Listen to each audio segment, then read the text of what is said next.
அனைவருக்கும் வணக்கம். நம்ம என்ன பார்க்க போகிறோம் அப்படின்னா, எமிஸ் நியூ அப்டேட் கொடுத்துருக்காங்க. நம்ம ஒவ்வொரு மாணவனுக்கும் பார்த்திங்க அப்படின்னா, நம்ம அக்கௌண்ட் ஓப்பன் பண்ணியிருப்போம். அந்த அக்கௌண்ட்டில் ஏதாவது தவறுதலாக நம்ம அக்கௌண்ட் நம்பர் டைப் பண்ணியிருந்தாவோ, மற்ற ஏதாவது டீட்டெயில்ஸ் தவறுதலாக டைப் பண்ணியிருந்தாலும் அதை எடிட் பண்ணுறதுக்கான ஆப்ஷன் வழிமுறைகள் கொடுத்துருக்காங்க. அதை எவ்வாறு மேற்கொள்ளலாம் அப்படிங்கிறத பற்றி தான் இந்த வீடியோவில் நம்ம பார்க்க போகிறோம். மறக்காம சேனலை சப்ஸ்கிரைப் பண்ணுங்கள், வீடியோ அனைவருக்கும் ஷேர் பண்ணுங்கள். ஃபஸ்ட்டு அதுக்கு உங்களுடைய குரோம் ப்ரௌசர் நீங்கள் ஓப்பன் பண்ணிக்கிங்க. அதில் எம்இஸ்டிஎன் ஸ்கூல் அப்படின்னு கிளிக் பண்ணிக்கங்க. ஆல்ரெடி நீங்கள் இண்டிவிஜுவல் லாகின் இருந்தீங்க அப்படின்னா அதை லாக் அவுட் பண்ணிவிட்டு உங்களுக்கு உங்கள் பள்ளிக்கான யூசர் ஐடி பாஸ்வேர்ட் போட்டு நீங்கள் லாகின் பண்ணிக்கலாம். லாகின் பண்ண 1 or 2 செகண்ட்ஸ் லோட் ஆகும், வெயிட் பண்ணுங்கள். இதில் பார்த்தீங்க 3 லைன் மாதிரி கொடுத்துருப்பாங்க. டச் பண்ணிவிட்டு அதில் ஸ்டூடெண்ட் அப்படிங்கிற காலத்தை கிளிக் பண்ணிக்கிங்க. அதில் பார்த்திங்க அப்படின்னா ஸ்டூடெண்ட் லிஸ்ட் அப்படிங்கிறத ஓப்பன் பண்ணிக்கிங்க. ஓப்பன் பண்ணிங்கன்னா ஆட்டோமேட்டிக்காக நமக்கு 1 or 2 செகண்ட்ஸில் ஸ்டூடெண்ட்டோடைய மொத்த லிஸ்ட்டு ஓப்பன் ஆகும்.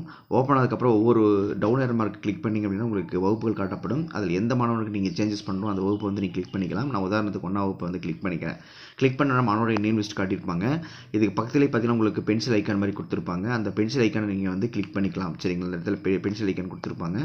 அந்த பென்சில் ஐக்கான் அந்த இடத்துல கிளிக் பண்ணிக்கிங்க. இதில் பார்த்தீங்கன்னா இந்த இடத்துல சைடில் மூவ் பண்ணிட்டு வந்தீங்கன்னா அப்படி உங்களுக்கு கொடுத்துருப்பாங்க. இதில் பேங்க் டீட்டெயில்ஸ் கொடுத்துருப்பாங்க. இதை டச் பண்ணிக்கிங்க. டச் பண்ணிங்க அப்படின்னா ஆட்டோமேட்டிக்காக நமக்கு இந்த இடத்துல அந்த மாணவர்களுடைய ஐஎஃப்சி கோடும் அடுத்தது பார்த்திங்கன்னா அவங்க அக்கௌண்ட் நம்பரும் இது பண்ணுறதுக்கான ஆப்ஷன் கொடுத்துருக்காங்க. ஐஎஃப்சி கோடும் மற்றும் அவனுடைய அக்கௌண்ட் நம்பரை சேஞ்ச் பண்ணுறதுக்கான ஆப்ஷன் கொடுத்துருக்காங்க.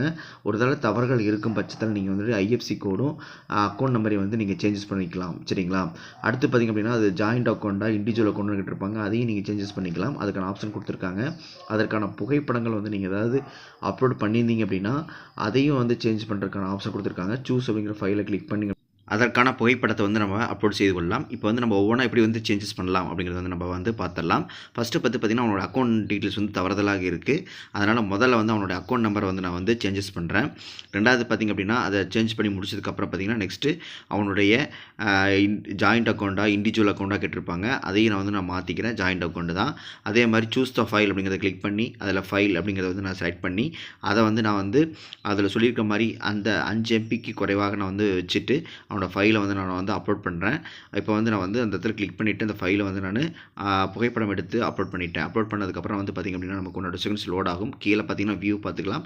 சரியான பாஸ்புக்கு தான் நம்ம அப்லோட் பண்ணிக்கிறோமா அப்படிங்கிற ஆப்ஷன் கேட்டிருப்பாங்க. அதை பார்த்துட்டு மேலே பார்த்திங்க அப்படின்னா ஐஎஃப்சி கோடு, அந்த ஐஎஃப்சி கோடு தவறுதல் இல்லாமல் டைப் பண்ணிவிட்டு நான் என்ன பண்ணிடுறேன் அப்படின்னா எல்லா டீட்டெயில்ஸ் கரெக்டாக செக் பண்ணிவிட்டு அப்டேட் அப்படின்னு கொடுத்துட்டோம்னா ஆட்டோமேட்டிக்காக சக்ஸஸ்ஃபுல் அப்டேட் நமக்கு வந்திருக்கும். சரிங்களா, இந்த வழிமுறையை மேற்கொண்டு தான் நம்ம மாணவர்களுக்கான நம்ம பேங்க் டீட்டெயில்ஸில் தவறுதலாக டைப் பண்ணியிருந்தாவோ அல்லது வங்கி புத்தகத்தை ஆட் பண்ணாமல் இருந்தாலும் நம்ம ஆட் செய்து கொள்ளலாம். இந்த காணொளி மிகவும் உங்களுக்கு பயனுள்ளதாக இருக்குன்னு நினைக்கிறேன். மறக்காம சேனலை சப்ஸ்கிரைப் பண்ணுங்கள், வீடியோ அனைவருக்கும் ஷேர் பண்ணுங்கள். இது குறுகிய காலத்துக்கு மட்டும் தான் ஓப்பன் பண்ணியிருப்பாங்க.